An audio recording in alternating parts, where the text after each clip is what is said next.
It's the PHNX Coyotes season preview show. I'm Leah Merrill here with Craig Morgan and Steve Peters, and I would just like to take a second to acknowledge the incredible graphic that has been made for this preview show. That's going to be the theme for the Coyotes season. It's the rebuild. We all know that. Build a builder. Build a builder. Can he fix it? And we will find out if he can. In a few months down the road, or few years. We'll see. Well, we'll see how he does. We're gonna be talking about the goalies on this episode, and I think when we talk about a rebuild year, this is the position where it is the most clear that this is a rebuild for the Coyotes, and that is not to be insulting of the goaltenders. But if you want to lose, you probably don't want Darcy Kemper in net. He's going to steal you some games, so you trade him to Colorado, you get great assets. Antti Raanta, when he played, he was injured a lot. He was an elite goaltender. You allowed him to walk away. And you traded your number 3 guy, Aiden Hill, who was considered by a lot of people to probably be the best number 3 goalie in the league, including Kevin Woodley, who runs In Goal Magazine, a guy whose opinions I respect immensely on this position. So you get rid of 3 guys, you reshuffle the deck, and you bring in guys who are at different stages of their careers, but none of them established certainly as an elite number 1. Some of them not even established at all as NHL players. So we'll talk about them. Before we do, we've been talking a little bit about just season projections in general, and on the subject of rebuild, on the subject of uncertainty in this position, let's talk about which teams have the best odds to win the lottery and get that top pick in the 2022 draft. Well, the Coyotes are clearly in that mix. We're going to get a glimpse at 2 others on their first road trip of the season, which starts in Columbus and then goes to Buffalo. Yep. Those 2 teams are definitely in the mix, and Buffalo, as we all know, it's a train wreck, not only with the Jack Eichel situation, but with so many other things. I mean, this is a team, I guess I can put them in Edmonton's class in some ways because they've had a lot of high draft picks, and they haven't done anything with it. Edmonton, at least, it now looks like a solid playoff team with Dave Tippett up there, although can they do anything beyond making the playoffs? I don't know. Buffalo can't even get to the playoffs. They have the longest drought in the NHL right now. They're about to, we assume, trade Jack Eichel. We don't know if he's going to be gone or not. They've been talking about this all off season. And they're starting over again when they had a franchise center that was supposed to be the guy they were building around. So they're definitely in the mix. Columbus, we saw what happened with them. They made a mini run a couple seasons ago. It didn't work out. They lost a lot of players as well. They lost a coach. So both of those teams are in the though, mix. you got Liney there. You've got the high-end talent, somebody can put up, a lot of goals in this league. But you're right. I think Columbus and Buffalo are definitely there. Buffalo, to me, is they're the team that you're fighting with to get the Shane Wright lottery because they're trying, and that place is a mess, and it's hard to win when things are in disarray. And that's one thing the Coyotes unfortunately have done right is they've got a good mix and there's a good feel and a good vibe, and that may not necessarily be a good thing if you're trying to lose. Right for right, wrong for right.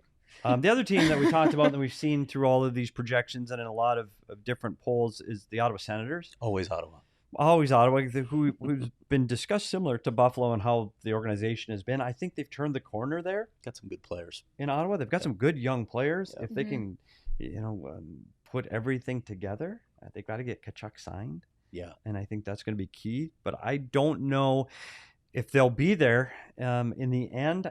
Bottom 5, maybe, but they're going to win more games than you think. Like they were close last year. They were just some they had an unexpected success, I thought, last season. DraftKings has Buffalo, Columbus, Ottawa, Anaheim, and Arizona as the 5 worst odds. And Detroit, I assume, is in that mix just above. Detroit, yeah. All of the 5 I just listed are plus 20,000. Detroit is plus 15,000. So Anaheim's interesting too because they've got some good players that we got to look at. I mean, in Drysdale and Zegras, they've got some talent. They've got some veterans that can still bring it. I just don't see those teams falling as far as the Coyotes or Buffalo. I really think it's those two teams. And they're in the Pacific Division. And they've got Gibson, who can steal games. And I think with the right team, he's one of the premier goalies in the league. So I don't know if I mean, do I see Anaheim as a playoff team? Probably not. But do I see them falling all the way to last? I don't, especially, as Leah said, in the Pacific Division where you're playing against other teams, LA, San Jose, and Seattle that probably aren't the powerhouses that you're going to see that we talked about in the Central Division. Yeah. Well, on that note, what are the odds on Seattle, by the way, if you still have those up? Plus 4,000. Wow. I know. Yeah, we'll really see, I guess. That's a little surprising. Maybe that's a little of the Vegas factor coming in, maybe. I don't know. And they also signed a good goalie as well while we're on the subject of goalies. So, and on the subject of goalies, let's dive in, and we'll start with Carter Hutton. Good story, first of all. Carter Hutton's a guy who's had to battle literally every step of his career. Couldn't even make the AAA team in Thunder Bay where you get seen by scouts, and it was a battle every step of the way from there. He played at UMass Lowell, just came here and visited ASU. 4 years there, had an unbelievable senior season, but even before that, with his promise, he wasn't drafted, so he had to sign an amateur tryout with the Flyers AHL team. And again, just bouncing around minor leagues, gets a start with Blackhawks. We've talked about some of this. His first NHL start with the Blackhawks, plays on that second cup team, but doesn't get his name on the cup or get in the team photo. So it's like adding these insults. He got his big break in St. Louis, which led to probably a bad break, an opportunity in Buffalo where he got to be the starter, and all good things go to die in Buffalo. And we've talked a lot about his numbers, and they just unfortunately haven't been impressive to this point. This is, again, a chance for a guy that's played a few years in the league, gives him a chance to reinvent himself. And I think he's done that. What I don't understand, he's played 5 periods in the preseason. Is that enough sample set to prepare him for a game 9 days away? I don't know. Yeah, you wonder what the conversations are between Corey Schwab, Andre Tourigny, and Carter on that front. You assume that there was some communication and this was the path that they chose, but there were other factors, as we saw. They were looking at the junior goaltender who that they were looking to sign. They were looking at some of these other guys, like who was going to be their backup. So it was an odd mix. Played into it, but he's played well. He won the game in LA. Like he was outstanding in that game. Player of the game, looked great, and extremely, as we've said over and over and over again, extremely well liked. I've talked to members of the staff that think he's light, he's funny, he goes to the rink with the right attitude every day. He's fun to be around. And a lot of times goaltenders can get like razor focused where you can't be around them. And I don't want to say Hutton's not focused, but he lightens the atmosphere instead of tightening the atmosphere. So I think that's going to be good in what they're doing this season. That may be the right approach and the right fit for a little bit looser atmosphere in the room, and it might actually work and fit. So I look for him. If he can he play that many games, though he hasn't played that many games in years? They're going to ask him to carry a pretty big load. And again, when they signed him as a backup. Yeah. Darcy Kemper was still here and part of the mix when they signed Carter Hutton. So it was the same day, but clearly these, as we know, these signings are in the works for a while. So absolutely. And they knew him from the management side. I don't know if Carter Hutton knew it though. Yeah. So we'll see how his mindset is going into the season. He's going to be the number one guy, the de facto number one going into opening night. And you just hope he can put more games together like he did against LA in the preseason. Well, a best case scenario for him would be that he recaptures his form from his St. Louis years, prolongs his career, perhaps even as a suitable backup option for a team.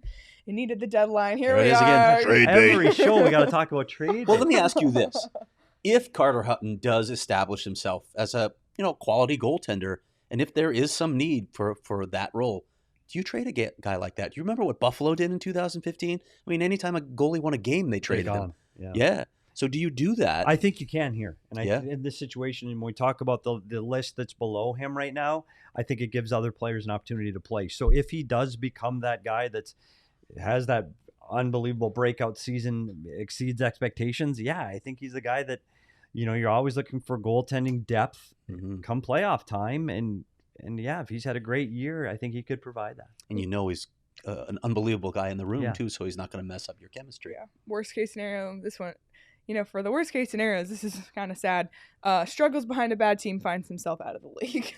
At his age, it's realistic. Right? He's 35 years old, and he struggled for a few seasons in Buffalo. So if it it doesn't happen for him here, listen, Carter Hutton didn't have a lot of options in the offseason. So if it doesn't happen for here, and it's going to be tough for him to happen here, given the makeup of this team, you never know. Craig, why don't you give us some insight into the nicknames here?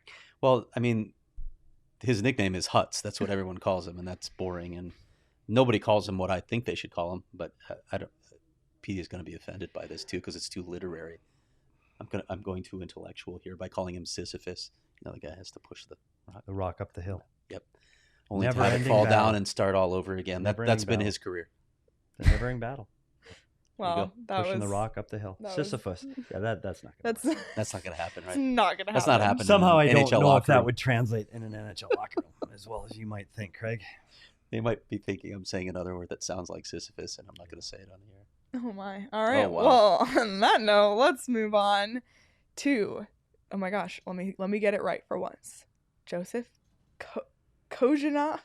Bingo. Yeah, Yes. good. Perfect. Nailed it. Super stoked.